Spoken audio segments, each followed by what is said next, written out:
के मुख्यमंत्री और भारतीय जनता पार्टी के फायरब्रांड नेता योगी आदित्यनाथ ने बंगाल में चुनावी सभा को संबोधित किया। बंगाल के मालदा में योगी आदित्यनाथ की रैली हुई, जहां उनके निशाने पर राज्य की ममता सरकार रही।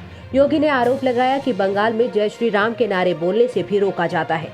यूपी सीएम योगी आदित्यनाथ ने कहा कि मालदा सनातन संस्कृति की भूमि है। बंगाल में आज अराजकता की स्थिति है, जिससे पूरे देश में दुख होता है। बंगाल में बीजेपी की सरकार बनाकर एक नए परिवर्तन को आगे बढ़ाना है। यूपी सीएम बोले कि कभी भारत को नेतृत्व देने वाला बंगाल आज बदहाल है। बंगाल में सत्ता प्रायोजित अपराध और आतंकवाद देश की सुरक्षा को कड़ी चुनौती दे रहा है। बंगाल में शक्ति की पूजा होती है, लेकिन यहाँ पर दुर्गा पूजा पर पाबंदी लगाई जाती है। यूपी सीएम योगी आदित्यनाथ ने कहा कि सीए जब लागू हुआ तो बंगाल में हिंसा क्यों होती है? ये सत्ता की प्रायोजित हिंसा है। देश के यशस्वी प्रधानमंत्री मोदी जी पाकिस्तान, बांग्लादेश और अफगानिस्तान के पीड़ित और प्रताड़ित हिंदुओं, सिखों, बौद्धों, जैनियों,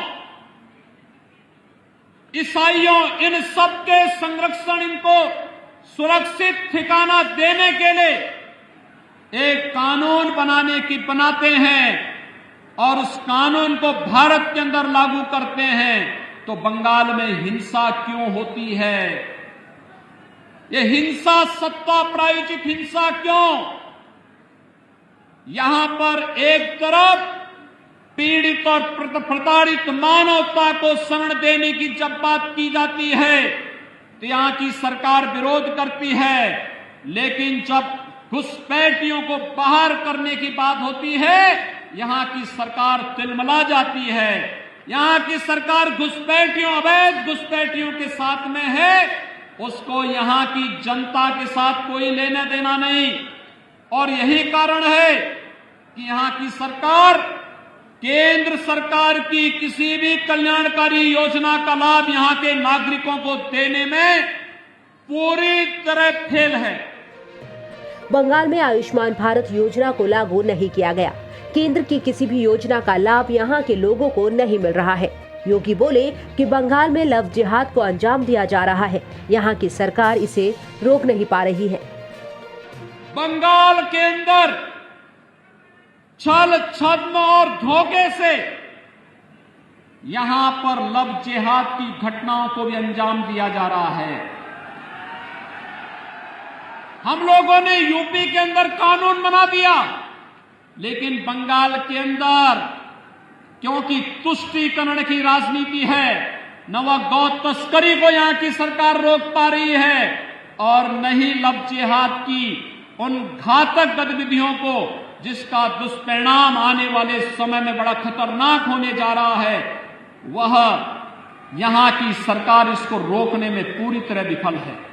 जो सरकार आपको सुरक्षा नहीं दे सकती, जो सरकार अपराधियों का संरक्षण दे रही हो, जिस सरकार को कानून का राज स्थापित करने में नहीं, जिस सरकार को एन केन प्रकारेण सत्ता में बना रहना ही अपना एकमात्र उसने युग धर्म बना लिया हो, उस सरकार के साथ जो गरीबों के लिए कार्य नहीं कर सकती, जो सरकार कमजोरों के लिए कार्य नहीं कर सकती, जो सरकार किसानों के लिए कार्य नहीं कर सकती, जो सरकार युवाओं के लिए कार्य नहीं कर सकती और जो सरकार महिलाओं को सुरक्षा नहीं दे सकती है, उस सरकार को एक भी क्षण रहने का अधिकार नहीं होना चाहिए।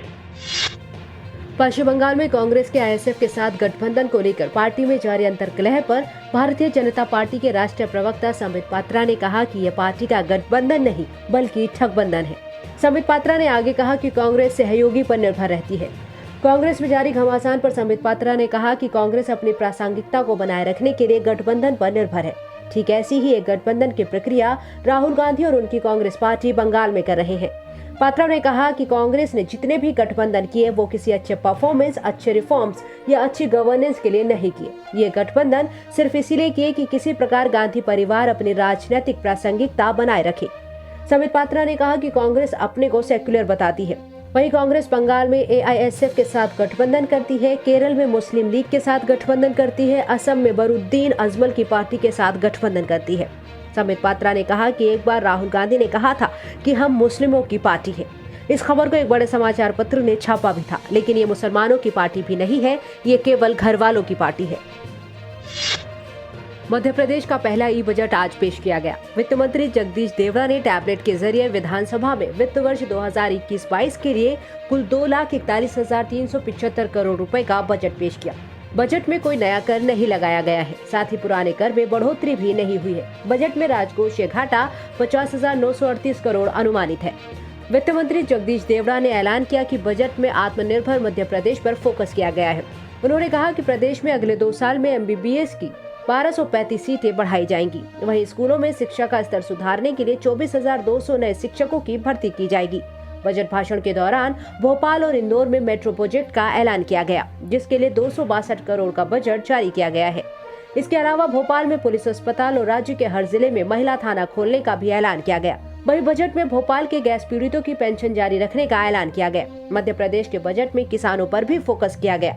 वित्त मंत्री ने कहा कि किसानों को बिना ब्याज के ऋण देने के लिए 1,000 करोड़ रुपए का प्रावधान किया गया है। सीएम शिवराज ने इस योजना को टॉप अप करते हुए किसान कल्याण योजना में 4,000 रुपए और बढ़ाए हैं। इसके तहत राज्य में किसानों को 10,000 रुपए दिए जा रहे हैं।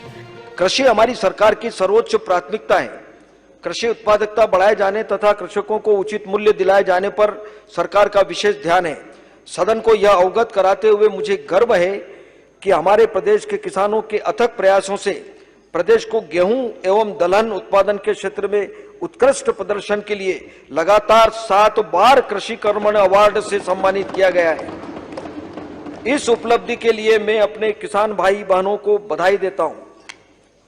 हमारे माननीय प्रधानमंत्री जी ने देश में किसान सम्मान निधि योजना लागू की है, जिसमें किसानों को वर्ष में 6,000 प्राप्त हो रहे। मध्य प्रदेश के लगभग 78 लाख किसानों को अब तक यह योजना में 8,000 करोड़ से अधिक राशि प्राप्त हुई है। हमारे माननीय मुख्यमंत्री जी ने इस योजना को टॉप अप करते हुए प्रदेश में किसान कल्याण योजना प्रारंभ की है, जिसमें किसानों को वर्ष में कुल 4,000 प्राप्त होंगे। इस प्रकार दोनों योजनाओं को मिलाकर हमारी सरकार किसानों को वर्ष में रुपये 10,000 प्रदान करेगी। वित्त मंत्री ने कहा कि वोकल फॉर लोकल से रोजगार के अवसर बढ़ाएंगे। 1,400 करोड़ रुपए का राजस्व रेत से प्राप्त होगा। 250 आबादी वाले आदिवासी गांव को PM सड़क योजना से जोड़ा जाएगा।